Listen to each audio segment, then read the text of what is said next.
Adriamycin, its generic name is doxorubicin. Its other brand name is Rubex. It is an anti-cancer chemotherapy drug. It's an anthracycline antibiotic, which means that it's made from the bacterium Streptomyces. Okay. So Adriamycin, it treats the following cancers. So these are 18 different types of cancers that it does treat. So it's not available in a pill form, so it's given through an intravenous injection or IV. The syringe needle goes directly into the vein or central line where the drug is given for several minutes. It could also be given by continuous infusion, and that's if it needs to be longer than several minutes. And then it is rare, but it can be given through injection via the artery.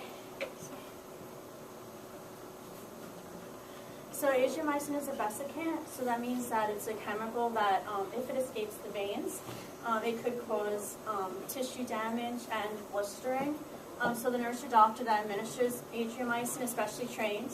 If there is redness or swelling at the IV site, the nurse or doctor must be immediately notified.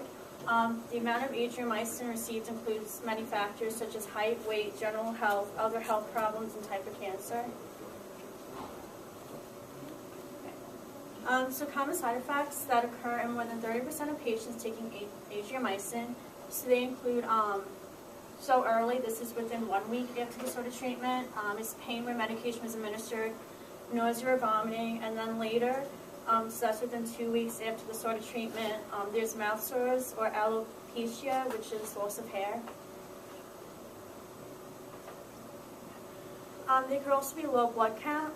There may be a temporary decrease of white and red blood cells, and platelets may temporarily decrease. This increases risk for infection, anemia, and/or bleeding. And related to this is nadir, and that's the point in chemotherapy where there is a low blood count. So in the chemo cycle, there's onset, which is 7 days, nadir is 10 to 14 days, and recovery is 21 to 28. So less common side effects that occur in 10 to 29% of patients taking Adriamycin. So early, eyes watering, and then urine color. It could be either red, brown, pink, or orange after 1 or 2 days after the medication is taken. Later could be nail beds darken. Skin where previous radiation treatment has been given also darkens. And problem with fertility and the ability to bear children occurs in about 10% of both men and women. Heart side effects, one uncommon but serious side effects can be interference with the pumping action of the heart. There is only a certain amount of Adriamycin that a person can receive in their lifetime, and this amount can be lower if the person has certain disease risk factors such as radiation to the chest, advancing age, and use of other heart